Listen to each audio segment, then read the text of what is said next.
Every time you ask a voice assistant a question, get a spam filter, catch a bad email, or read a machine-translated article, natural language processing is at work. In this series, we build that understanding from the ground up. In this first episode, we cover what NLP actually is, why it is hard for computers, and how modern systems approach it.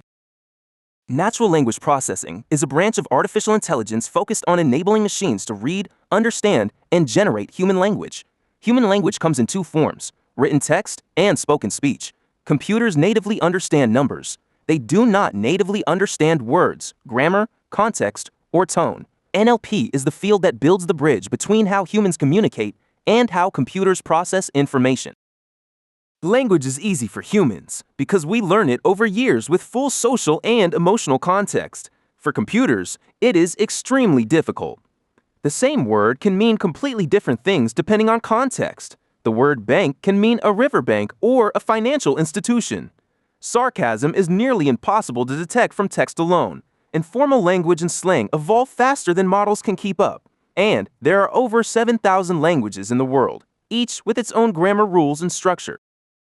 NLP is everywhere. Search engines use it to understand what you actually mean, not just match keywords. Spam filters use it to classify emails before they reach your inbox. Machine translation tools convert text between languages in real time. Sentiment analysis reads customer reviews and determines whether they are positive, negative, or neutral. Voice assistants convert speech to text and understand the intent behind your words. And large language models like the ones powering modern chatbots are built entirely on NLP research. Every NLP system follows a pipeline. It starts with raw text input, which could be a tweet, a document, or a customer review. That text is then cleaned and pre-processed to remove noise. It is tokenized, which means split into smaller units like words or characters. Those tokens are converted into numerical representations that a model can work with. The model then performs its task, whether that is classification, generation, or translation. The output is the final result. We will go deep into each of these steps throughout this series.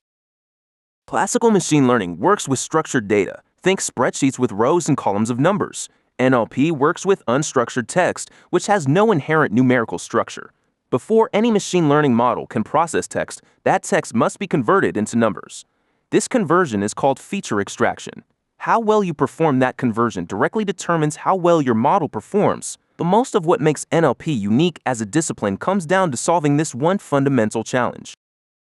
Throughout this series, we will use 5 main tools. NLTK is the foundational NLP library in Python, great for learning core concepts. Spassy is faster and production-ready, used widely in industry. Scikit-learn handles the machine learning side once we have our text features. Gensum specializes in word embeddings and topic modeling. And Hugging Face Transformers gives access to the most powerful modern language models with just a few lines of code.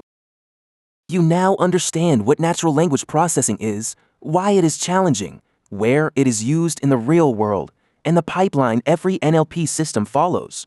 In the next episode, we cover tokenization, the very first step in that pipeline. If this was helpful, subscribe so you do not miss the rest of the series.